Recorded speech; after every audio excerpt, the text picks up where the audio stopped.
Hello, everyone, and welcome to Good Neighbor Iowa's Composting 101 workshop.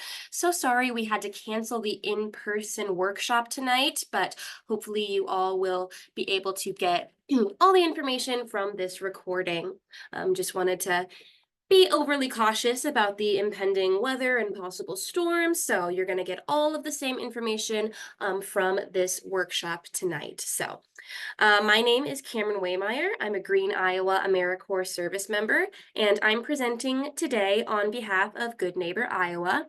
Tonight we're going to talk about Composting 101, what it is, how to do it, and why it matters. But first, let's talk a little bit about Good Neighbor Iowa specifically. Our overall goal is to connect Iowans like you with safer and healthier lawn care practices and encourage pesticide-free living. So we are a public health initiative started by UNI students in 2017. We interact with schools, businesses, churches, childcare centers, and everyday Iowans and encourage them about the dangers of urban pesticide usage and encourage them to go pesticide free. We also encourage them to pledge to be good neighbors, which means they promise to no longer use any sort of pesticides in their yard. Our mission is to reduce unnecessary pesticide use in urban areas and shift the culture around lawn care, because reducing pesticides protects kids, pets, water quality, pollinators, and biodiversity. And composting just happens to be a key part of that equation.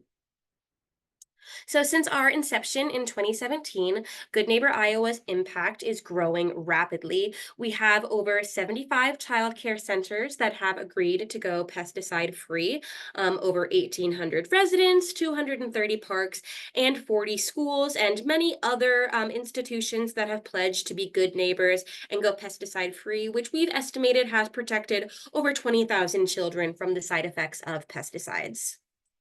So that's Good Neighbor Iowa and what we do. So let's dive into why we do it. So let's start with what pesticides actually are. There are some pretty well-known brands of pesticides that I'm sure we've all heard of and maybe some of us have used in the past, like Roundup, Ortho, or Raid. I know that I'm guilty of using Raid in the past for some ant problems in my kitchen, but these are some very common pesticides that lots of us have used in the past, but we aren't sure what's in them, what they are, or just how dangerous they can be. So a pesticide, by definition, is a substance that contains an active ingredient intended to eliminate a pest. Pesticides are sort of an umbrella term used for insecticides, herbicides, or fungicides and rodenticides. Most pesticides use one of the following active ingredients, which are 2,4-D, MCPP or MCPA, glyphosate, or dicamba. So something you might not be aware of is that pesticide manufacturers are not required to list their ingredients on the bottle. They are only required to list their active ingredients. This means that a majority of ingredients in pesticides are unidentified and also not tested.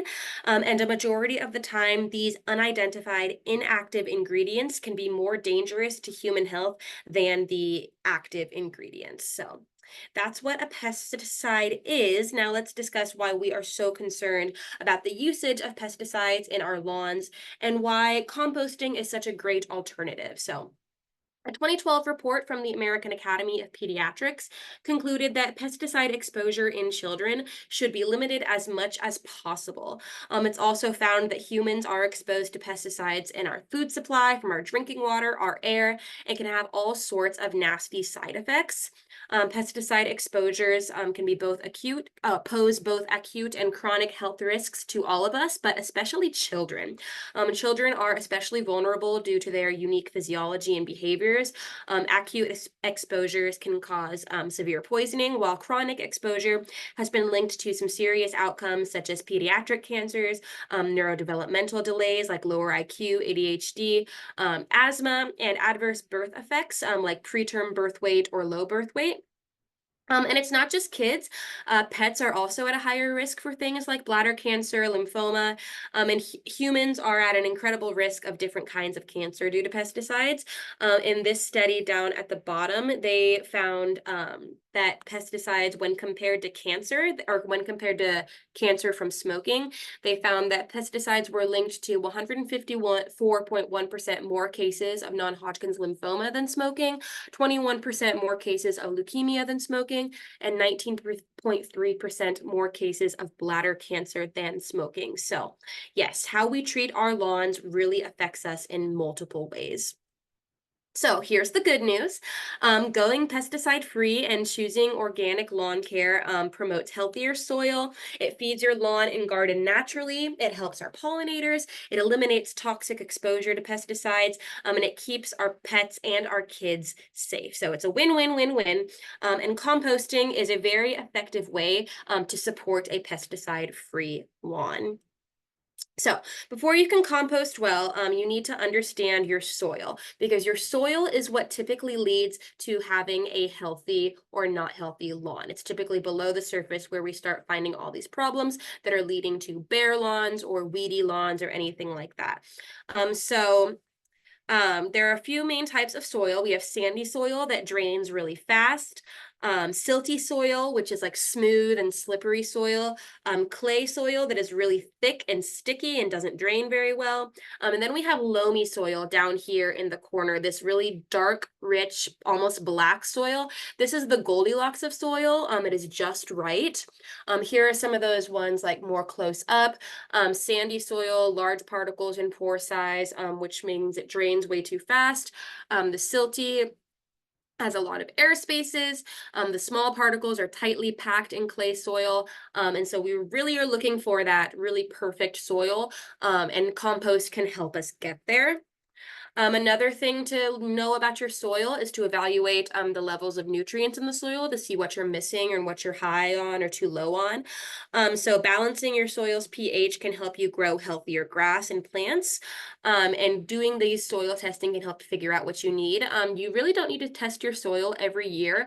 Testing it once every 3 to 5 years will usually be pretty good. And then what you find there can help you determine how to improve your soil health. There's a lot of different types of soil tests out there.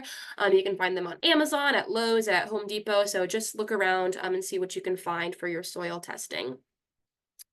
So you've done your soil test, and now you need to figure out how to fix your soil. So if you've got acidic soil, you can add dolomitic lime, not citrus lime, it's a different type of lime, or calcium carbonate lime. If it's really high alkaline or basic soil, you can add fertilizer or organic matter. Low phosphorus, add organic matter. Low potash, organic matter. Nitrogen, high nitrogen. I think you're seeing kind of a pattern here where compost is the answer to a lot of soil problems. And if you fix your soil, it's usually going to fix your grass as well. So let's move on to composting. So what even is compost? So compost is basically decomposed organic matter, things like food scraps, yard waste, manure. It turns into this rich, crumbly soil-like material that is just packed with nutrients. Another good way to describe what compost is it is a sped up version of what happens on forest floors. So all of the dead plants, fallen leaves, bugs, and animals that decompose on the forest floor and continue to feed the forest and keep it lush. And it turns into a cycle where it feeds the trees die, they decompose, they feed the next trees, and it turns into a cycle like that. So composting at home is a sped up and smaller version of what happens naturally in nature. You can use compost as a soil amendment. Mix it in with your soil. If you've got sandy soil, it'll bind it together. If you've got clay soil, it'll separate it apart. So it's really nice there. You can also use it as a mulch and spread it on top of your lawn to pat down weeds and feed your soil from the top. And it's just a really great natural way to retain nutrients and moisture in your yard or in your garden. So why should we make compost? There's a lot of good reasons that you should compost. Here's just a few. It keeps a lot of our waste out of our landfills. There's a study from Cornell that says each person produces over 300 pounds of waste per year. So that's a lot of waste per person. When you multiply that per each American, that's an insane amount of waste. So composting is a good way to help deter how much waste we're making, because we are decomposing it and using it again in our everyday lives. It is also cheap and easy. You don't really have to put any more effort into it than what you would like to do. Composting is one of those things where you can adjust it to your level of dedication, to your size of your home. Even if you live in an apartment, there's easy ways for you to compost. So it's really cheap, really easy to do. It improves your garden and your lawn. So in that way, it saves you money from having to buy fertilizer, having to reseed, having to go out and buy pre-made compost, having to buy pesticides. It saves you a lot of money because you already have everything at home that you need to make good compost. So here is your basic recipe for compost, all right? We have 4 ingredients: our brown materials, green materials, oxygen, and water. So our brown materials, I'm also gonna call dry materials, because even though they are called brown materials, it's not, the brown materials are not always brown. So it's a good idea to call them dry materials. And these are materials that are really high in carbon. They have a really high level of carbon. And then we have our greens, or our wet materials. Again, just because it's called green doesn't mean that all of the materials are always going to be green. So we're just going to call it our wet material. And these are the materials that are really, really high in nitrogen. Oxygen is required for the decomposition to happen. So we have to constantly be aerating our compost pile to make sure we're moving it and mixing it and making sure that the oxygen can get in there and do its thing. Then it also requires water. We want to keep it at a damp sponge level. If there's not enough water, it won't decompose. If there's too much water, it can cause other problems like smells. So we're really looking for that damp sponge, again, Goldilocks level of just right amount of wetness in our compost. So here's some examples of our browns and our greens. Browns can include straw, paper, cardboard, dryer lint even, dead leaves, wood chips can be examples of browns. And of course there's more, but that's just a good starting spot. And then good examples of green materials are our fruit and veggie scraps, our lawn trimmings, coffee grounds, eggshells, weeds, manure. So like I said, just because it's called green does not mean that everything is going to be green. Like coffee grounds, those are a green material, but they are brown in color.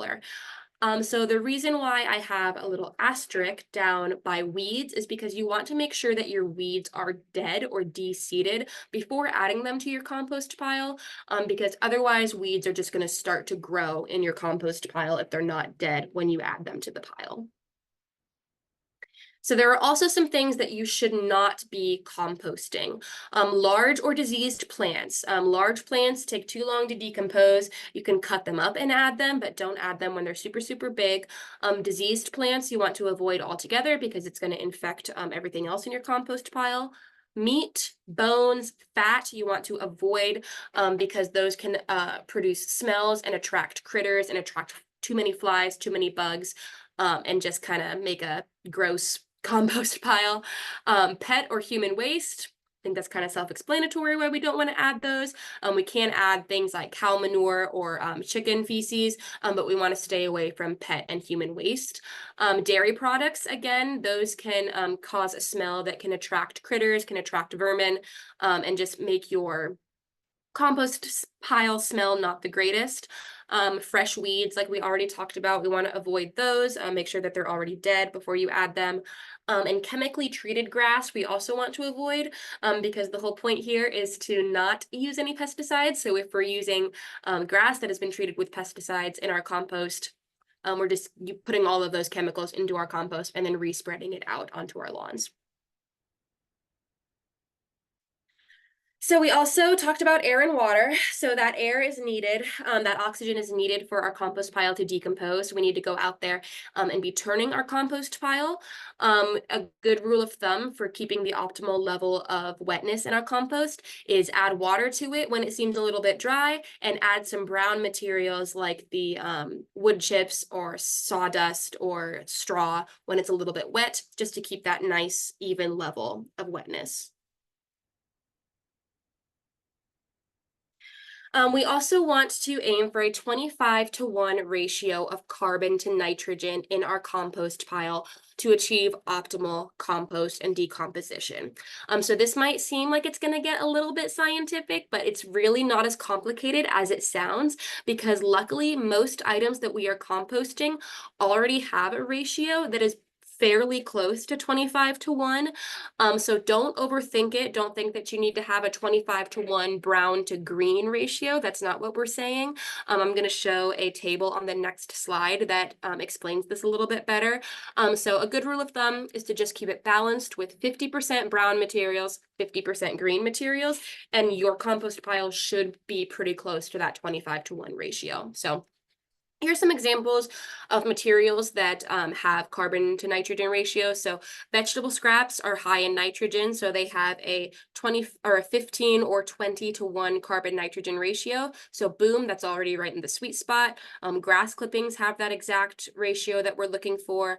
Manure has a good ratio. Coffee grounds have a really high nitrogen ratio.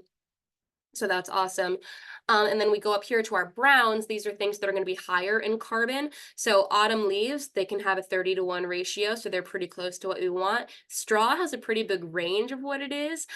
Things that are really, really high in carbon are our newspapers, cardboard, mixed paper, and then also wood chips and sawdust are really high in carbon. So if you're adding any of those things, just make sure you're adding a little bit extra greens when you go in and add things to it.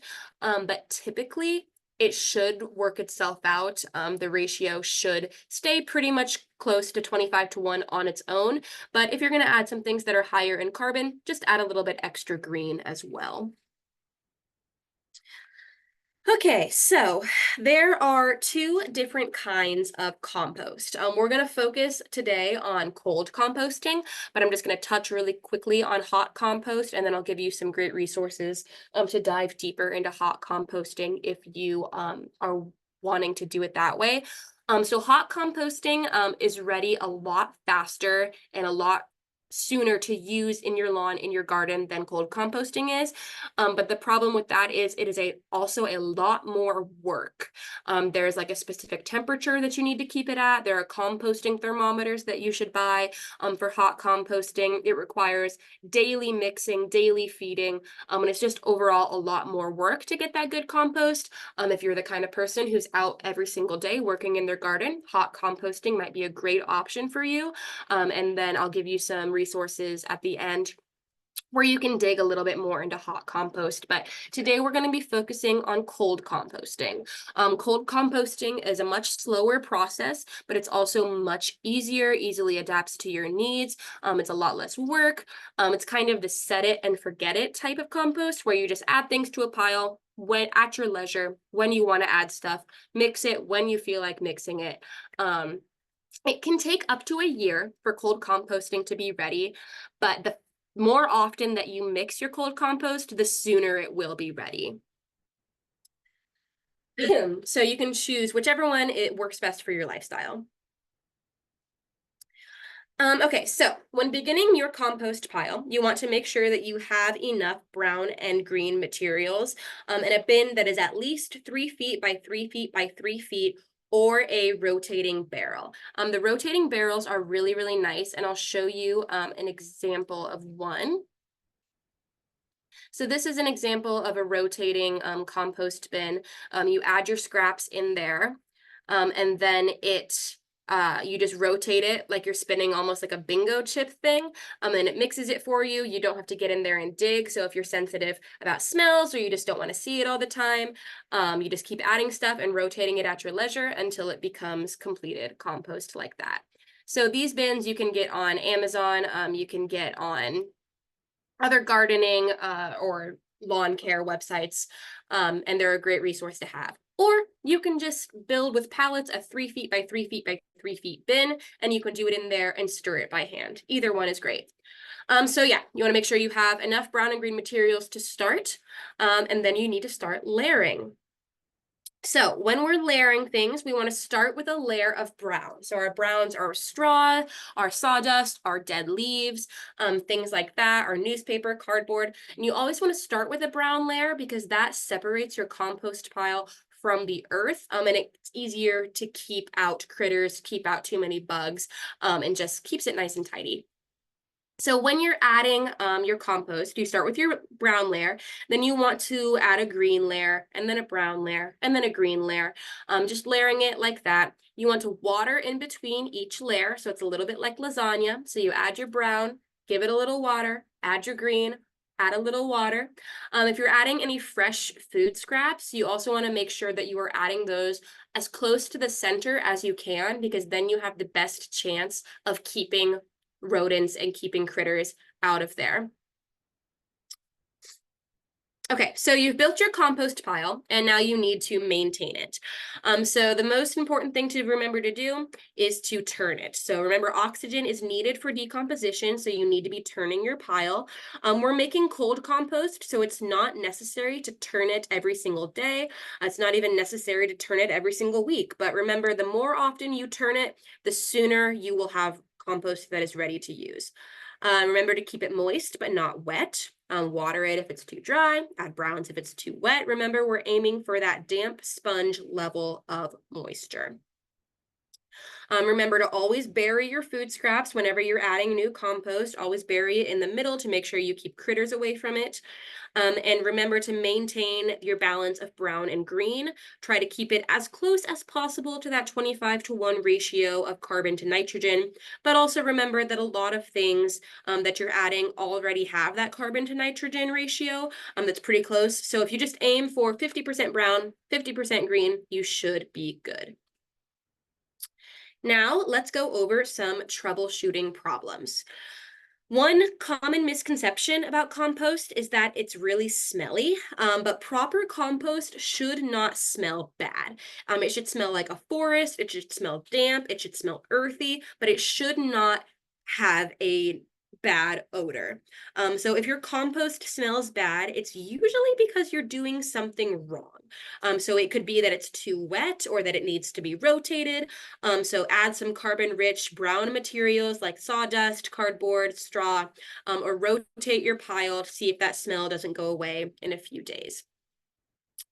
Another problem is that it could be attracting too many rodents, vermin, or too many flies. You need a little bit of flies and a little bit of bugs to keep it going, but if they're getting a ton of flies, you need to make sure that your food scraps are buried far enough into the center. Rotate your pile, add some manure to speed up the decomposition process so that way your food decomposes faster.